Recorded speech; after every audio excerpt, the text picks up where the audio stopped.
Hello and welcome to all of this is Prashant Jha और आज हम 15 मोस्ट इंपॉर्टेंट क्वेश्चंस करेंगे। किसकी? तो the rise of nationalism in Europe. और इसमें जो भी क्वेश्चंस कराएंगे ना बच्चों, वो बहुत इंपॉर्टेंट होने वाले हैं आपके एग्जाम्स में। तो मैं यहाँ पे ऐसा नहीं है कि क्वेश्चंस कराऊंगा, आंसर आ जाएगा, बस हो गया। नहीं, मैं प्रॉपरली आपको समझाऊंगा कि क्वेश्चंस जो एमसीक्यू के क्वेश्चंस एसएसटी के आते हैं उनमें मैं हर एक ऑप्शंस के बारे में डिस्कस करूंगा और कोई ऑप्शंस क्यों गलत है इसके ऊपर भी हम डिस्कस करेंगे। फिर बात करेंगे कि जो ऑप्शन सही है वो ऑप्शन क्यों सही है। और इसमें मैंने 15 इंपॉर्टेंट क्वेश्चंस जो चूज किए हैं वो पूरे चैप्टर से है। इस चैप्टर में जो भी इंपॉर्टेंट क्वेश्चंस मुझे लगे हैं मैं इन्हें सेलेक्ट करके लेके आया हूं और अब मैं इन्हें बताऊंगा। तो पूरा ये वीडियो बहुत शॉर्ट होने वाला है, तो इस वीडियो को देखो। और ये जो क्वेश्चंस है वो आपके एग्जाम्स में आने की पॉसिबिलिटी हाई हो जाती है। तो जोश मत खो और अभी टाइम है इस प्रिपरेशन को नया मोड़ देने का, और वो नया मोड़ हम देंगे इन क्वेश्चंस के साथ। तो चलो बच्चों, इसकी शुरुआत पहले क्वेश्चन से करते हैं। पहला क्वेश्चन हमारा हो जाएगा पोलैंड वाला कि भैया पोलैंड में क्या हुआ था। What happened to Poland at the end of 18th century. कि 18th सेंचुरी में पोलैंड में ऐसा क्या हुआ था बच्चों। सबसे पहले मुझे यह बताओ कि आपके जो चैप्टर है उसमें जो पोलैंड के बारे में जिक्र है वो जिक्र क्या है कि आपके चैप्टर में यह बताया हुआ था कि पोलैंड में रशियन ऑक्यूपेशन था और जो रशियन गवर्नमेंट थी उन्होंने क्या किया, उन्होंने बोला कि पोलैंड पे जब उनका कब्जा था तो उन्होंने किया कि जो पोलिश लैंग्वेज, जो वहां के लोग, जो उनके लिए वर्नाकुलर लैंग्वेज थी। वर्नाकुलर लैंग्वेज क्या होता है बच्चों? तो वर्नाकुलर लैंग्वेज मतलब मातृभाषा। तो जो पोलैंड के लोगों की वर्नाकुलर लैंग्वेज होगी वो कौन सी होगी? पोलिश भाषा होगी। तो उनको रशियन लैंग्वेज जो है वो रशियन डोमिनेशंस की वजह से उस लैंग्वेज को वहां के लोगों को बोला नहीं जाने दिया जाता था। तो उन लोगों ने इसका विरोध कैसे किया? उन लोगों ने विरोध किया कि जब भी सोशल गैदरिंग्स होती थी, चाहे रिलीजियस गैदरिंग होती थी, तो वहां के जो प्रीस्ट होते थे या फादर होते थे वो उस सोशल गैदरिंग में पोलिश लैंग्वेज का यूज करते थे एंड लोगों को बताते थे कि आपकी मातृभाषा पोलिश है और इसका आप यूज करिए। तो इसी वजह से जब ये चीज रशियन लोगों को पता चली तो रशियंस ने क्या किया कि उन सारे प्रीस्ट को, उन फादर्स को जेल में वो डाल देते थे। तो इसी तरीके से उनका रिवॉल्यूशन चलता था। लेकिन 18th सेंचुरी के लास्ट में ऐसा क्या हुआ जो पोलैंड के इतिहास को बदल के रख देता है? तो भैया 18th सेंचुरी के लास्ट में क्या हुआ? पहला ऑप्शन है पोलैंड अचीव्ड इंडिपेंडेंस। दूसरा, Poland came totally under the control of Russia and became the part of Russia. Poland became the part of East Germany. क्यों होगा ईस्ट जर्मनी का पार्ट ये? Poland was partitioned at the end of 18th century. नहीं भैया, ये भी नहीं हुआ। जर्मनी का भी पार्ट नहीं होगा। ये दो पॉसिबिलिटी हमारे सामने में आती है कि पोलैंड पे रशियन का ऑक्यूपेशन था तो हो सकता है कि वो रशिया का पार्ट हो गया हो, लेकिन बी भी सही नहीं है। एक्चुअली में 18th सेंचुरी में जो है वो पोलैंड जो है वो इंडिपेंडेंस उसको मिल जाती है। पोलैंड के लोगों को आजादी रशिया से मिल जाती है। अब नेक्स्ट क्वेश्चन क्या देख सकते हैं हम लोग कि लिबरल नेशनलिज्म। ये मैंने अपने क्लास में बार बार दोहराया था कि भैया लिबरल नेशनलिज्म क्या होता है। तो सबसे पहले लिबरल नेशनलिज्म को समझने के लिए सबसे पहले हमें यह देखना पड़ेगा कि ये जो लिबरल वर्ड है ये वर्ड क्या है। तो ये लिबरल वर्ड निकल के आता है लिबर। ये लैटिन वर्ड है और इस लैटिन वर्ड का मीनिंग होता है फ्री, फ्रीडम। फ्रीडम किससे? तो जिस चीज से हमें प्रॉब्लम है उसी से तो फ्रीडम मिलेगा ना। तो इस फ्रीडम, जो भी बंदिशें उस टाइम के लोगों को मोनार्की के द्वारा, कंजर्वेटिव्स के द्वारा उस बंदिशों में को सोसाइटी पे लगाया गया था, उन सारे बंदिशों से, उन सारे कंस्ट्रेंट से फ्रीडम चाहिए। तो लिबरल नेशनलिज्म इसी की बात करेगा। क्या बात करेगा? फ्रीडम और फॉर द इंडिविजुअल। जहां लिबरल हो समझो फ्रीडम है ही। तो freedom for the individual and equality before law. कि भैया जो भी इंडिविजुअल्स हैं उन सबको फ्रीडम मिलेगी, आजादी मिलेगी। और उन सबको, चाहे कोई राजा, चाहे वो एलीट क्लास का हो, चाहे वो पीजेंट क्लास का हो, उन सबको एक लॉ का पालन करना पड़ेगा। उस लॉ के सामने में किसी भी क्लास के कोई भी व्यक्ति क्यों ना हो, उन सबको इक्वालिटी मिलेगी। दूसरा क्या कहता है, प्रिजर्वेशन ऑफ ऑटोक्रेसी। अगर लिबरल नेशनलिज्म की बात करेंगे तो हम ऑटोक्रेसी और क्लरिकल प्रिविलेजेस को क्यों कंटिन्यू करेंगे, क्योंकि लिबरल नेशनलिज्म में तो फ्रीडम की बात हो रही है और क्लरिकल प्रिविलेजेस और ऑटोक्रेसी में तो बंदिशें हमारे ऊपर थी। तो ये ऑप्शन सरासर गलत हो जाता है। अब यहां देखो, सी ऑप्शन भी सही हो सकता था, लेकिन यहां पे सिर्फ ओनली मेल मेंबर्स लिखा दिया हुआ है कि जो फ्रीडम है सिर्फ मेल मेंबर्स को ही मिला है। नहीं, फ्रीडम यहां मेल हो चाहे फीमेल हो सभी को मिला है, इसीलिए ये ऑप्शन आपका गलत हो गया। जो लास्ट ऑप्शन रहता है, freedom for only senior citizen, कि जो बुजुर्ग लोग हैं, जो एज में ज्यादा हो गए हैं, जो बुजुर्ग लोग हैं, उन्हीं को सिर्फ फ्रीडम मिलेगा। तो क्या ये स्टेटमेंट वैसे भी सही दिख रहा है? नहीं। इसीलिए इसका जो आंसर हो जाएगा वो क्या हो जाएगा बच्चों? ए हो जाएगा, कि लिबरल नेशनलिज्म का मतलब चाहे आप कोई भी व्यक्ति हो, चाहे आप किसी भी वर्ग के व्यक्ति विशेष हो, आपको आजादी मिलेगी और एक लॉ के सामने में सभी की इक्वालिटी होगी। ठीक है, अब देखते हैं नेक्स्ट क्वेश्चन कि यूनिवर्सल सफरेज का मीनिंग क्या होता है। तो यूनिवर्सल सफरेज मतलब यूनिवर्सल मतलब सबके लिए, सफरेज मतलब वोटिंग का राइट। तो भैया वोटिंग का राइट पहले नहीं था, लेकिन उसके बाद यूनिवर्सल सफरेज लाया गया कि सभी को वोटिंग का राइट मिलेगा। लेकिन क्या वोटिंग का राइट उस टाइम पे सभी को मिलता था? नहीं मिलता था। वोटिंग का राइट सिर्फ और सिर्फ मेल्स को ही मिल पाता था। वो भी कौन से मेल? सभी को मेल नहीं, वैसे मेल जिनके पास प्रॉपर्टी हो, उन्हीं को वोटिंग का राइट मिलता था। तो इसका आंसर हम क्या देंगे कि यहां पे यूनिवर्सल सफरेज की बात हो रही है, तो यहां पे यूनिवर्सल सफरेज क्या मेल को मिलेगा? नहीं, यूनिवर्सल सफरेज का मतलब सभी को। मैंने ये जो बताया वोटिंग का राइट, ये फ्रांस में किसको था की बात हम कर रहे हैं। लेकिन अगर पूरा यूनिवर्सल सफरेज की मीनिंग की बात हो तो हम क्या बोलेंगे? The right to vote for all adults. जितने भी वयस्क व्यक्ति हैं उन सब को वोटिंग का राइट, अपने प्रतिनिधि को चुन करके संसद भेजने का जो है वो अधिकार सभी वयस्क को है। इसीलिए इसका आंसर क्या हो जाएगा? इसका आंसर बी हो जाएगा। नेक्स्ट क्वेश्चन क्या है बच्चों? Which of the following is not a feature of conservatism. कि कंजर्वेटिज्म के जो भी बिलीफ होते थे, उन बिलीफ में से कौन सा बिलीफ इनमें से नहीं है। मतलब कि इन सब 4 स्टेटमेंट जो दिया हुआ है, इन सब में से कौन सा स्टेटमेंट कंजर्वेटिव के बिलीफ को नहीं दिखाता है। नहीं पूछ रहा है कि इन सारों स्टेटमेंट में से कौन सा स्टेटमेंट कंजर्वेटिव के बिलीफ को नहीं दिखाता है, गलत है, ये पूछ रहा है। भैया बताओ इसका आंसर क्या हो जाएगा?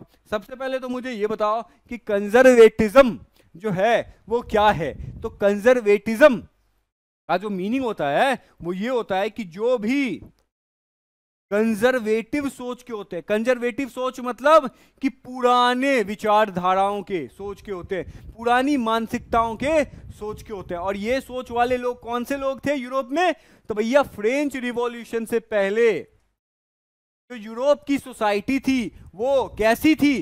तो राजा रूल करती थी। लेकिन फ्रेंच रिवॉल्यूशन के बाद डेमोक्रेसी आई, तो डेमोक्रेसी के आने के बाद लोग थोड़े मॉडर्न हुए, लोगों की वोटिंग राइट्स मिली, लोगों को प्रॉपर्टी का राइट्स मिला, लोगों को इक्वालिटी बिफोर लॉ मिला। तो जो इन सब को नहीं मानते थे, जो सोचते थे कि फ्रेंच रिवॉल्यूशन से पहले की जो दुनिया थी, पहले जैसे हम समाज पे अत्याचार करते थे, लोगों पे शोषण करते थे, कोई राइट्स नहीं देते थे, हम एलीट क्लास, वैसे ही अगर दुनिया रहेगी तो वो बेटर दुनिया रहेगी। तो इसमें कौन सी वाली चीज सही हो जाएगी बताओ मुझे?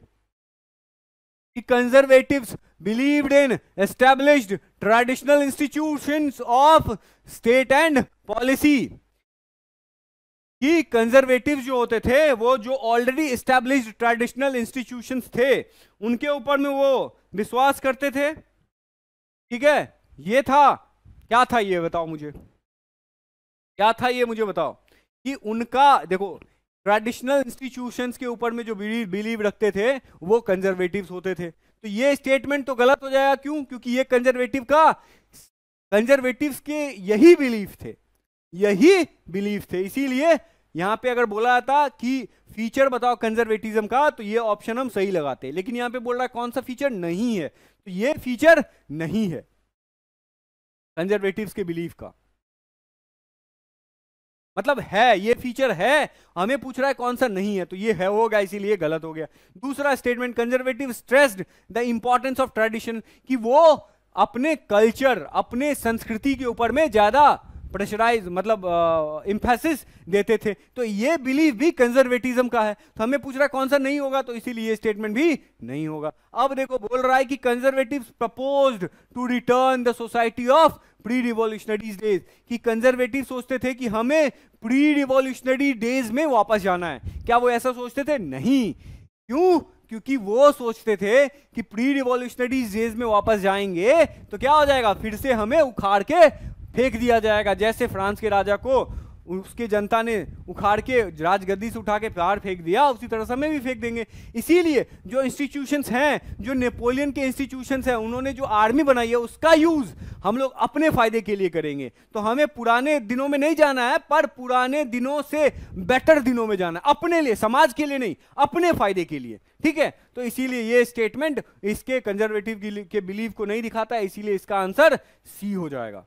ठीक है, अब देखो, कंजर्वेटिव बिलीव्ड इन मोनार्की, हाँ भाई, चर्च में बिलीव रखता था, मोनार्की में बिलीव रखता था, अदर सोशल हायरार्कीज में बिलीव रखता था, हाँ बिलीव रखता था। लेकिन यहां पे तो पूछ रहा है ना कि कौन सा बिलीफ नहीं है, तो ये इसीलिए ये भी इसका आंसर नहीं हो जाएगा। तो इसका आंसर क्या हो जाएगा? सी। अब नेक्स्ट क्वेश्चन, पर उस नेक्स्ट क्वेश्चन से पहले बच्चों हमें ये देखना पड़ेगा कि आपके लिए केल्विन क्या लेके आया। तो बच्चों, India's most old question bank, हमारे क्वेश्चन बैंक जो हम लोगों ने बनाया है, वो क्वेश्चन बैंक आपके एग्जाम्स के पर्सपेक्टिव से बहुत इंपॉर्टेंट हो जाता है। और ये हिंदी मीडियम और इंग्लिश मीडियम दोनों के लिए अवेलेबल है। और इसमें जो भी क्वेश्चंस आए हैं, हमारे पास अनेकों बच्चों के मैसेज आते हैं कि सर आपने जो क्वेश्चन बैंक में मुझे जो वीडियो सॉल्यूशन दिया था वो बढ़िया था, मेरे जो मार्क्स हैं वो इस क्वेश्चन बैंक की वजह से बहुत इनहेंस हुए हैं। तो आप भी इस क्वेश्चन बैंक को खरीदिए और अपने एग्जाम्स को फोड़ डालिए। चलिए अब नेक्स्ट क्वेश्चन की तरफ बढ़ते हैं कि भैया ये जो ट्रीटी ऑफ डैश कि कौन सा ऐसा ट्रीटी था जो ग्रीस को, पहले ग्रीस आजाद देश था? नहीं था। फिर ग्रीस एक इंडिपेंडेंट नेशन बना? बिल्कुल बना। तो कौन से ट्रीटी की वजह से ग्रीस को आजादी मिली, ये क्वेश्चन पूछ रहा है। तो ये क्वेश्चन आपके लिए बहुत इंपॉर्टेंट हो जाता है। तो इस क्वेश्चन को देखने से पहले हमें ये देखेंगे कि क्या वियना वाला ट्रीटी था। ट्रीटी ऑफ वियना से कंजर्वेटिज्म का एस्टेब्लिशमेंट होता है।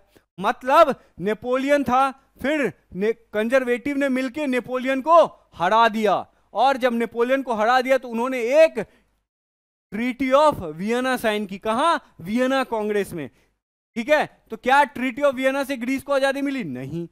वॉरसॉ की ट्रीटी? नहीं। वॉरसॉ लेप्जिग वाली? नहीं। लेप्जिग में जो नेपोलियन था वो हारा था, तो ये भी नहीं हो जाएगा। तो बच कौन सा गया भैया? बच गया कॉन्स्टेंटिनोपल। और ये कॉन्स्टेंटिनोपल कहां है? ये ग्रीस में है। इसीलिए कॉन्स्टेंटिनोपल, ट्रीटी ऑफ कॉन्स्टेंटिनोपल की वजह से ग्रीस को आजादी मिली।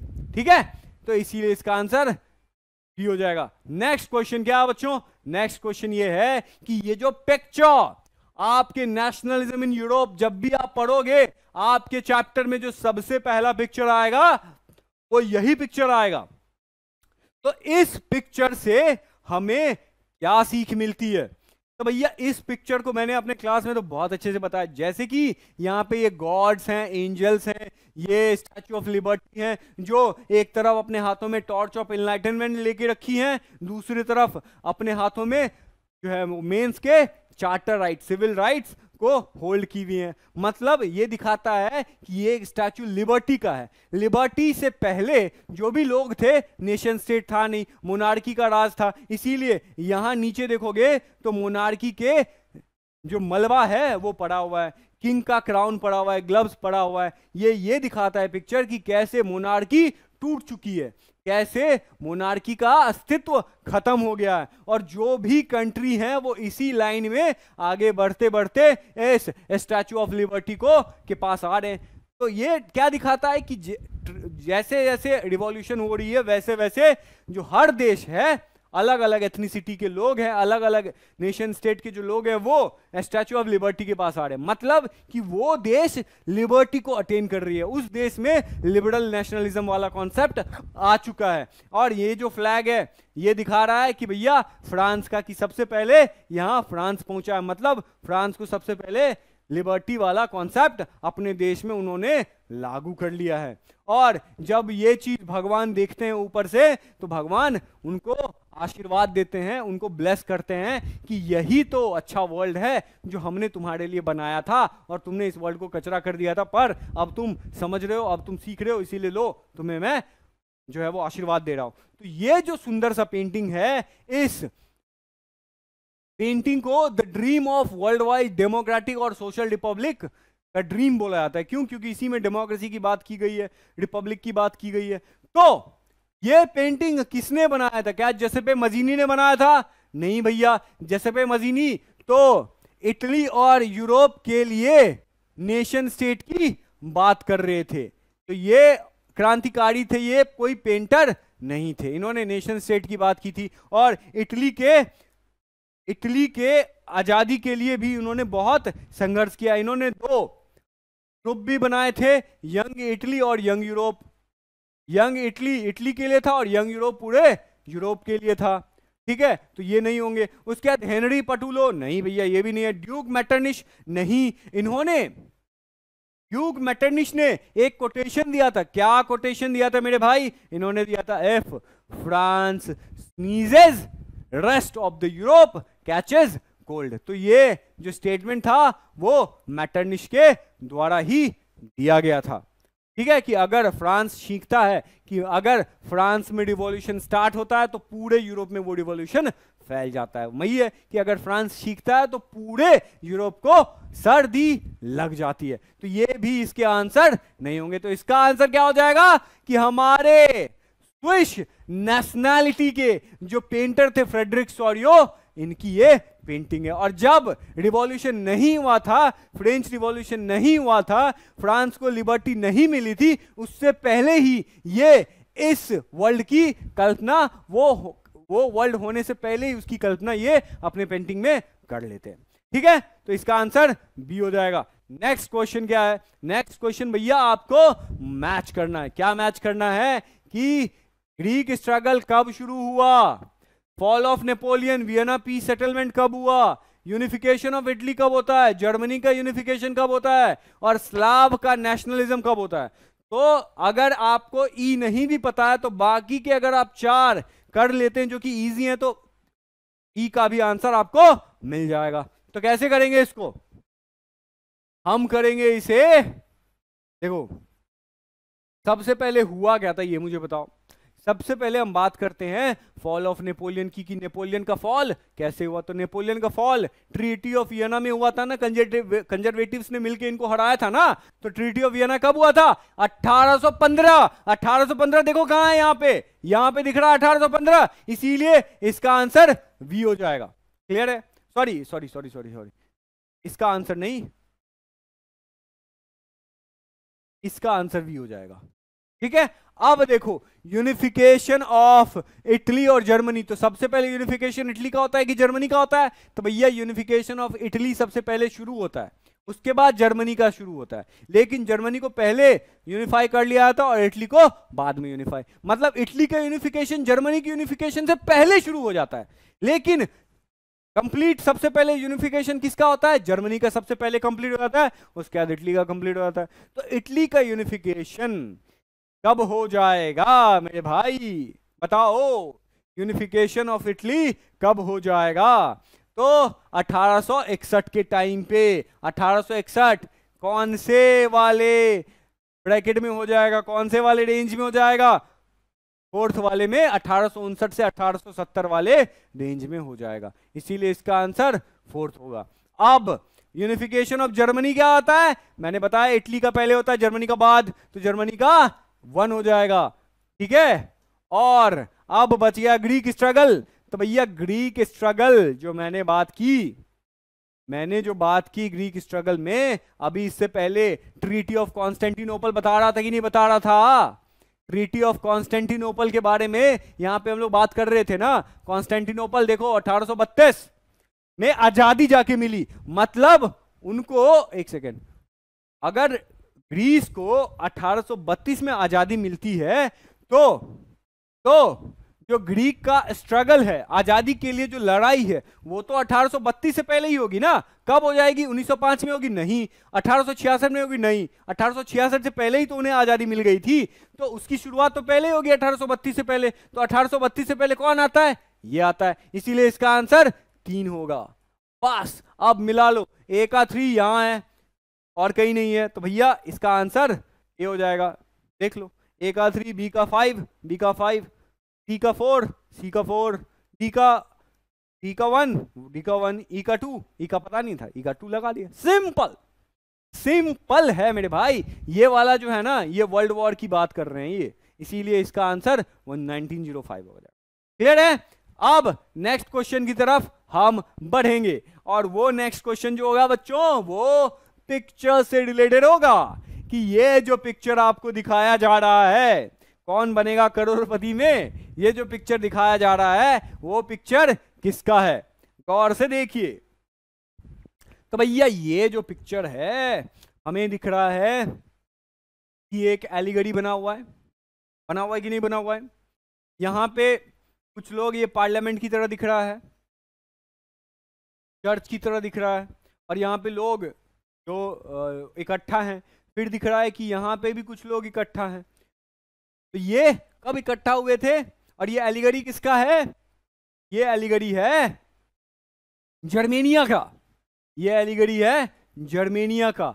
और ये जो पिक्चर है वो किसकी बात कर रहा है? ये बात कर रहा है फ्रैंकफर्ट पार्लियामेंट की। कि इस फ्रैंकफर्ट पार्लियामेंट में हुआ क्या था, चलो ये पहले समझ लेते हैं। तो फ्रैंकफर्ट पार्लियामेंट में जब फ्रांस में रिवॉल्यूशन हो गया, तो फिर जर्मनी के, पहले तो जर्मनी जैसा कोई देश था नहीं। जर्मनी से पहले अलग अलग, जो अभी जो मॉडर्न जर्मनी है उसमें अलग अलग किंगडम थे, ठीक है। तो उस अलग अलग किंगडम में जो सबसे पावरफुल किंगडम था वो था प्रूशिया। तो प्रूशिया एम्पायर के पास जो इलेक्टेड रिप्रेजेंटेटिव्स हैं वो गए एंड बोलते हैं कि हमें जर्मनी को यूनिफाई करके दो। और दूसरा डिमांड उन्होंने क्या मांगा कि हमें एक संविधान हम लोगों ने बनाया है, और इसी संविधान के बदौलत तुम्हें भी चलना है। कि हम कॉन्स्टिट्यूशनल मोनार्की की बात कर रहे हैं, कि कॉन्स्टिट्यूशन, संविधान में, संविधान क्या होता है? एक सेट ऑफ रूल्स का एक बुक। तो उस बुक में जो भी रूल्स होंगे उससे जनता भी चलेगी और राजा जी आपको भी चलना होगा। जैसे इंग्लैंड में हुआ था ग्लोरियस रिवॉल्यूशन, वैसे ही चलना पड़ेगा। तो यहां पे जो ये लोग बात कर रहे थे ना, तो ये लोग सिर्फ मेल के लिए बात कर रहे थे, फीमेल के वोटिंग के लिए बात नहीं कर रहे थे। ये संविधान की बात कर रहे थे, यूनिफिकेशन ऑफ जर्मनी की बात कर रहे थे, ये वोटिंग राइट देने की बात कर रहे थे। लेकिन ये जो वोटिंग राइट देने की बात कर रहे थे वो सभी को नहीं, सिर्फ मेल मेंबर्स, वो भी जिनके पास प्रॉपर्टी है उनके। तो औरतों का सपोर्ट इनको था नहीं, और यहां पे औरतों को सिर्फ ऑब्जर्वर स्टेटस मिला था। तो औरतें जो हैं वो यहां लॉबी में खड़ी हैं। तो इसीलिए ये राजा ने क्या बोला कि इसको तो सपोर्ट है नहीं, ना पीजेंट का सपोर्ट है ना औरतों का सपोर्ट है, तो इनको आर्मी को बुलाया, इनको खूब कुटवाया इनको, और इनके संविधान को ना फुटबॉल बना के उड़ा दिया। लेकिन फिर राजा जी ने बोला कि सारी बातें तो इनका इग्नोर नहीं कर सकते, ये यूनिफिकेशन ऑफ जर्मनी भी मांग रहे हैं, तो ठीक है ये तो हटा दिए। लेकिन फिर उन्होंने बोला कि जर्मनी को यूनिफाई करना पड़ेगा। जर्मनी का यूनिफिकेशन कैसे होगा? तो प्रूशिया जब अगल बगल के सारे किंगडम्स को अपने में मर्ज कर लेगा, वैसे ही होगा जर्मनी का यूनिफिकेशन। तो मर्ज कैसे हो जाएगा? राजा जी से होगा? नहीं, राजा जी तो सिर्फ गद्दी संभालेंगे। होगा किससे? होगा प्रधानमंत्री से, मुख्यमंत्री से। और उस टाइम पे कौन थे? उस टाइम पे मुख्यमंत्री थे हमारे ऑटोमन महाकाल के नाम पे। तो उस टाइम पे जो बिस्मार्क थे उनको उन्होंने बुलाया, और बिस्मार्क को बोला कि भैया तुम हमारे लिए जर्मनी को यूनिफाई करो। तो फिर यूनिफाई किया जर्मनी को। ओके, तो समझ में आ गए सेंट पॉल का? चलिए, तो इसका answer the Frankfurt parliament in the church of Saint Paul, ये आंसर इसका क्लियर है। नेक्स्ट क्वेश्चन क्या है मेरे भाई? नेक्स्ट क्वेश्चन ये है, जोल्वेडीन इन जर्मनी, कि जर्मनी में जो जॉलवरीन का कॉन्सेप्ट था, वो जॉलवरीन का कॉन्सेप्ट क्या था। तो इसको समझने के लिए पहले ये समझो कि ये है जर्मनी। और जर्मनी में जैसे इंडिया में अलग अलग राज्य हैं, वैसे ही जर्मनी में अलग अलग किंगडम थे। तो कोई ट्रेडर यहां जाता था, कोई ट्रेडर इस किंगडम में जाता था, यहाँ की कस्टम ड्यूटी अलग होती थी, यहाँ की मेजरमेंट यूनिट अलग होती थी, वेट मेजरमेंट अलग होती थी, सिस्टम इसका।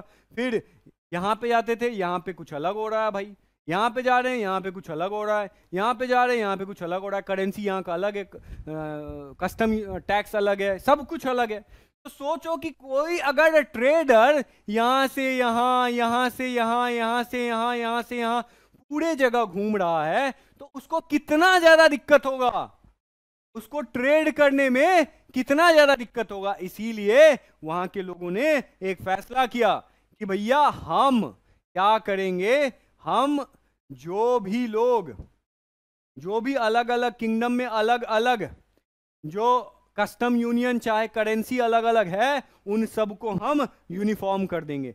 मतलब सभी स्टेट के लिए एक ही कस्टम यूनियन, एक ही करेंसी और एक तरह के ही वेट एंड मेजरमेंट के सिस्टम। तो जिससे जो भी व्यापार करेगा उसको आसानी हो जाएगा।